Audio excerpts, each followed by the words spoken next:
got to be illegal, but let's not take any chances. One local business owner is speaking out on the ban of certain cannabis products, how he says it will wrongfully affect his store. And lawmakers at the nation's capital are meeting to discuss Trump's big, beautiful budget bill, where those talks stand ahead of the requested July 4th deadline. Well, the unsettled pattern will keep the heat at bay, but we'll be dodging some scattered showers and storms over the next several days. All the details you need to know are coming up in that 11-day outlook. Plus, Northwest Arkansas is bursting with pride as the 21st annual Pride Parade is back in town. The reason those in attendance say it's so important. Good evening, and thanks for staying up late with us tonight. I'm Brooke Buckner here with meteorologist Simone Thomas, and some of us have seen some rain today, which helped really cool things down. What are we expecting going into Sunday? Yeah, as we head into Sunday, looking to see more of the same what we saw today, some scattered rain that'll help keep the heat at bay a little bit. Right now, we're primarily seeing the last of those storms exiting out of southeastern Arkansas. Now, throughout the day today, you might have gotten some alerts for special weather statements. We even had a couple severe thunderstorm warnings for 60-mile-an-hour winds, but there really wasn't much of a threat for severe weather today. We've just been seeing those gusty winds. Of course, storms have been producing some heavy downpours at time, and as you can see with some of these active storms, lightning has also been an impact, which of course, we're at the time of year we're spending more time outside. Lightning will be more of a hazard. We have seen a couple storm reports across the state today, primarily for the northern half of the state. Some hail reports up in northwest Arkansas, but primarily wind, thunderstorm wind damage reports. There also was a flooding report up in north central Arkansas. Now, so far over the past 24 hours, we've really seen the rain accumulation across the northeastern half of the state. You see, we do have a couple different pockets of where we've seen a little bit more rain than others in north central Arkansas and then in southeastern Arkansas. Now, through your Sunday, like I said earlier, more of the same of what we saw today, lower to middle 90s, a mix of clouds and sun with some spotty to scattered storms possible in the afternoon. We'll talk more about the week ahead coming up in that 11-day outlook. Thank you, Simone. Earlier this week, Attorney General Tim Griffin announced a court decision allowing Arkansas to ban certain cannabis products. But some in the state aren't too happy as it gives them just a few weeks to take product off the shelves. THV 11's Carter Thweet spoke with those on the other side to find out how it's impacting their businesses. Carter, what did you learn? Brooke, this all started in 2023 when state lawmakers passed Act 629, banning products with substances like Delta 8 and Delta 9. Then earlier this week, federal courts allowed that law to go forward, but I spoke with one store owner today who says this could put him out of business and his products aren't dangerous. I've been poison-free, alcohol-free for 2 years, 6 months now, and so literally these products actually saved my life. Roger Crawford never imagined he'd own a CBD business in Hot Springs, CBD meaning cannabidiol, a substance that comes from the cannabis plant but doesn't get you high. Crawford claims his products have health benefits, and while more research is needed, there is evidence it can help with things like seizures, insomnia, and chronic pain. We have a product that actually changes people's lives for the better. The act that federal courts upheld last week would, according to its sponsors, ban Delta 8, a substance often found in cannabis that the FDA says is unapproved and dangerous for kids. But Crawford says the 25-page act would do more than that. They're putting verbiage in that legislation, such as ingredients, the process of extraction and things like that, which basically deem all of my products except a few, a handful that's over here on the shelf, illegal. One argument used by the Attorney General's office is that products like CBD gummies can be packaged in ways that are misleading to children. Crawford says it's not happening. He made a claim that my products are killing people. Okay, where's the bodies at? Everybody has the technology. Google it. Google how many people die from alcohol every day. Google how many people die from tobacco every day. Google how many people die from gun violence every day in the state of Arkansas. We have an emergency bans on all of those? No, they're in every shopping center. AG Griffin said in his press conference he hopes the ban will go into effect in about 8 weeks. Crawford says as soon as that happens, I'm a criminal. I will be charged criminally for possessing something that God gave us to use. And that is sad. And it's sickening, and I'm not going out quietly. Crawford tells me he thinks Arkansas's medical marijuana industry is at least partially responsible for laws like these, hoping to eliminate competition from stores like his. More information, including the full text of Act 629, can be found on our website, thv11.com. All right, Carter, thank you. And we did reach out to the AG's office, but they said they have no further comment besides what Griffin said in his press conference on Tuesday. We turn now to some breaking news in Jacksonville as police say they're investigating a shooting that left one teen dead. They say the suspect, who is also a juvenile, turned himself in. The shooting took place just after 2 this afternoon, and police say it was ruled accidental. The suspect has been charged with manslaughter. Meanwhile, the AG is also leading a multi-state effort to stop a block on an Iowa library law. Griffin, along with 20 other state attorneys general, is asking the U.S. Court of Appeals to remove an injunction on the law that bans public school libraries from offering books that describe sex acts. Opponents of this law argue it violates free speech. This push comes less than a year after a federal judge stopped an Arkansas law that makes it a crime for librarians to provide materials considered harmful to minors.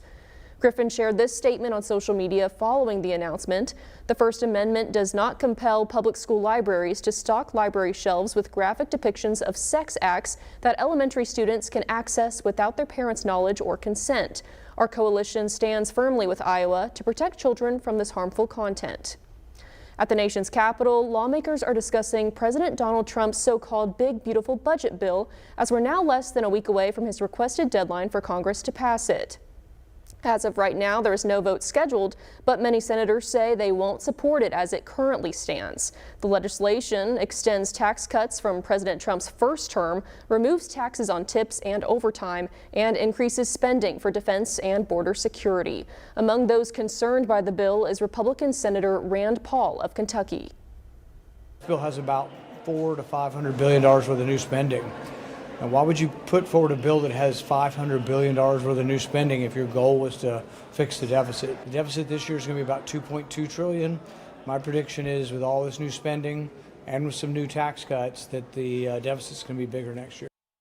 Opponents of the bill also argue it would make significant cuts to Medicaid and food stamp programs.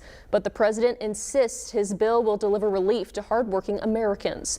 If true, the effects would be felt here in Arkansas, as reports indicate hundreds of thousands could lose health coverage, with thousands more losing SNAP benefits. There's no charitable program that can make up for the loss of a program like our SNAP food stamp program. That is the most effective program our nation has ever put into place to reduce hunger. Arkansas lawmakers in support of the bill say it protects benefits for those that qualify. Those discussions come just a day after the Supreme Court ruled to limit the power of judges to issue nationwide injunctions. The ruling came in a 6-3 vote from the justices, who say nationwide injunctions used to block presidential orders likely go beyond what the law allows. And it's a win for the Trump administration, as several of his executive actions, including one aimed at ending birthright citizenship, had been stalled by those broad court orders.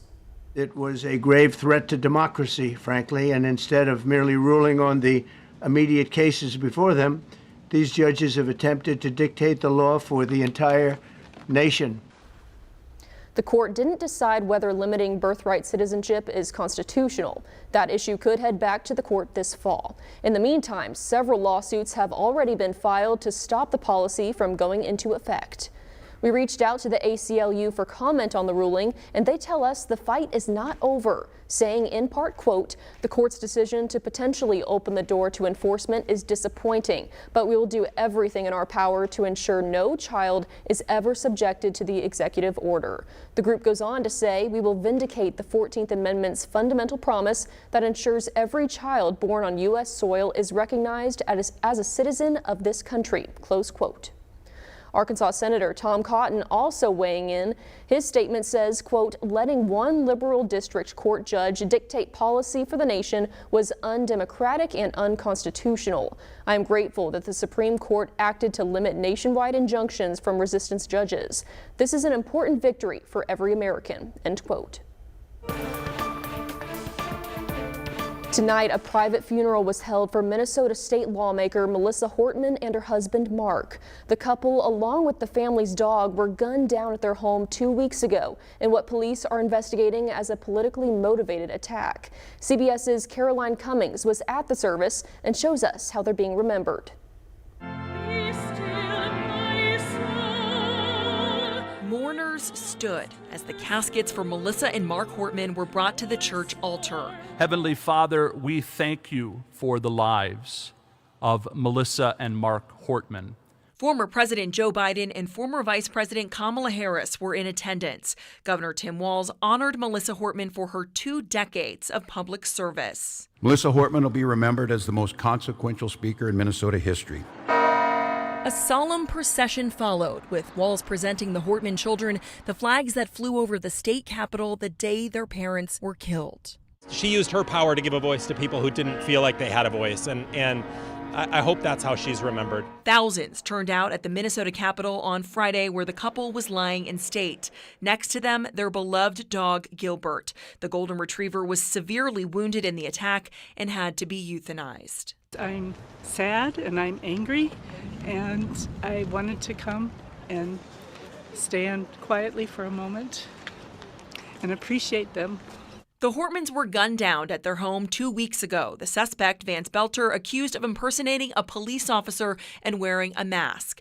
Prosecutors say he also shot and seriously wounded Minnesota State Senator John Hoffman and his wife. A manhunt for his arrest lasted 2 days. Police say Belter had a hit list of 45 elected officials, all Democrats. He made a second federal court appearance yesterday, telling the judge he hasn't slept in 14 days. His lawyer complaining lights are on around the clock and his client doesn't have a pillow. We've shown you how serious the maternal health crisis is here in Arkansas. It's something that doesn't go unnoticed by state leaders, and now more resources are on the way. It's called Maternal Life 360, a program that allows healthcare workers to do in-home visits with mothers. Currently, it serves women in Faulkner and Saline County. Now, an expansion will help those in Little Rock and North Little Rock. The best part of it all comes at no cost to the mother. You can learn more on how to sign up at thv11.com. And today, the Little Rock community came together for Roseanne Pumphrey, a mother and grandmother from Jacksonville who is currently battling myelodysplastic syndrome. Doctors say Pumphrey likely needs a blood stem cell transplant to make sure she gets the chance to watch her 12 grandchildren grow up. That's why the community, alongside DKMS, held a donor registration drive to help her find the perfect match.